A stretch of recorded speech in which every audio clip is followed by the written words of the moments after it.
See what happens when you mix with the wrong people?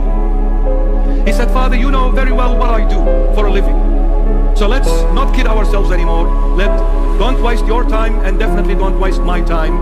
Can your Jesus give me the money that I make every month? Can he? He said, my son, Christ's treasure is endless. He is full of riches. He said, Father, please, go and find another son for your Christ and leave me alone. Don't ever come to this house ever again. He said, my son, but Christ wants you. He said, please go away. The priest goes. He waits for this man to come on Sunday. Obviously, he didn't come. So the priest goes on Monday the following day. He knocks at the door, and apparently this drug dealer was expecting other drug dealers to come to his house, and he gave them this secret knock. That poor priest knocked at the door the exact way of those drug dealers would have done so. This man runs thinking it is the other drug dealers. So he opens the door eagerly, and to his shocking surprise, he sees that poor priest in front of him.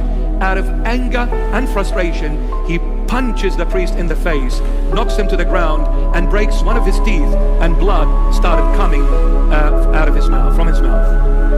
The priest was knocked for a few seconds. He got a bit dizzy. Looks like it was big punch. He wakes up, dusts himself off, with blood coming out of his mouth, one tooth missing. He says, my son, listen, before I go, I'm telling you, this is the last time I will ever come to your house ever again. But the last thing I'm going to say before I leave, Christ wants you. And he walks away. That very night, the police in that country get that guy, the biggest drug dealer in that country. They grab him, and then he was sentenced into imprisonment for nine years. He was thrown in a dungeon, not even 2 meters by 2 meters, underground, absolutely dark, no windows, no light, no nothing. True story. 9 years he was going to spend in that little dungeon underground. When he looked from a citadel, from a mansion into a dungeon, he said, I can't last 9 seconds. Impossible, I'm going to last 9 years. I'll kill myself. He started bashing on those bars, screaming on top of his voice, get me out of here, get me out of here, I can't do it.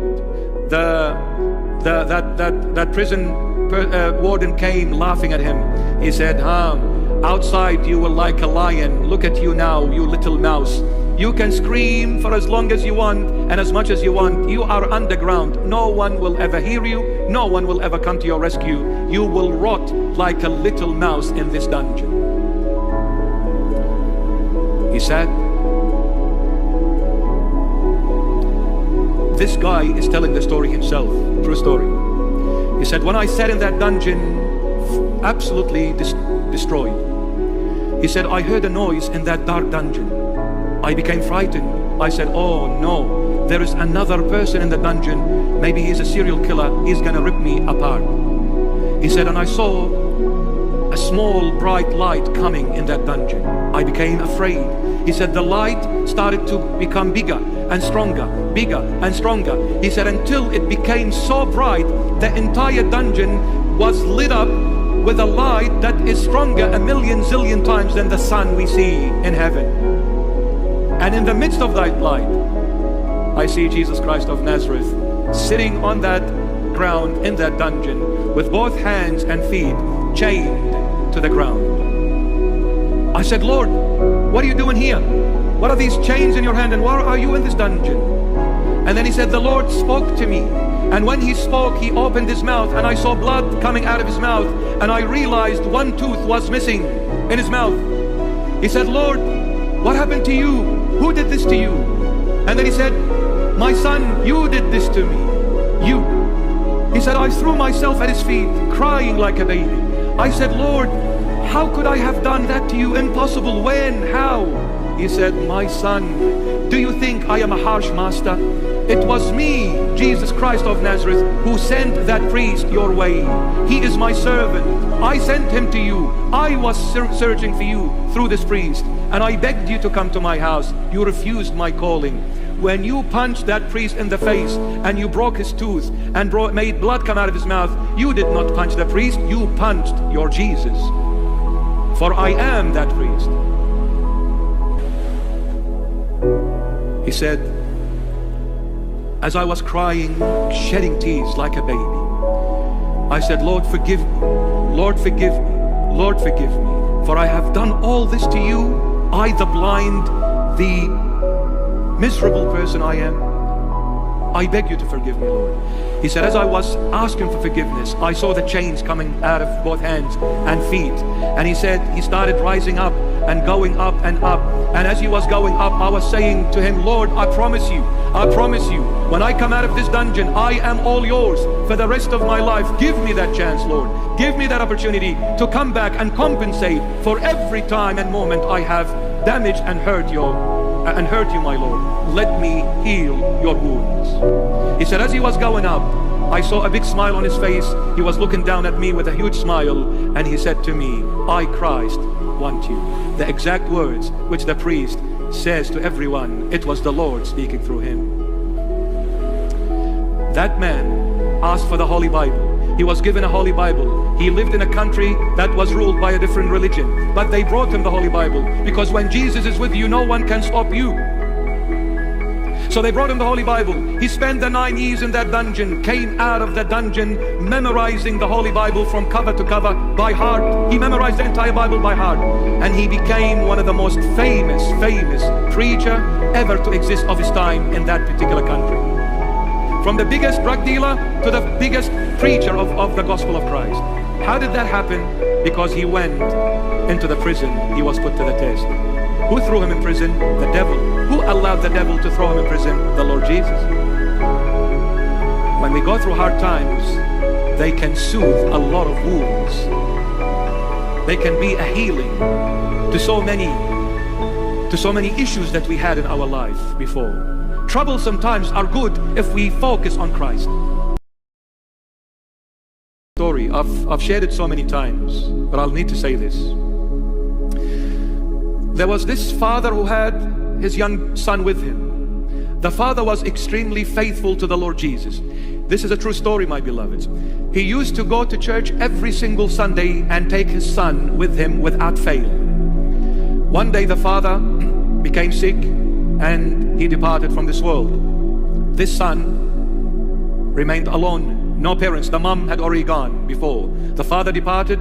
The son is alone. He is now as a teenager, 13, 14 years of age, a teenager with no parents to look after him. He ended up meeting some other boys similar to his age, and he befriended them. And he stopped going to church.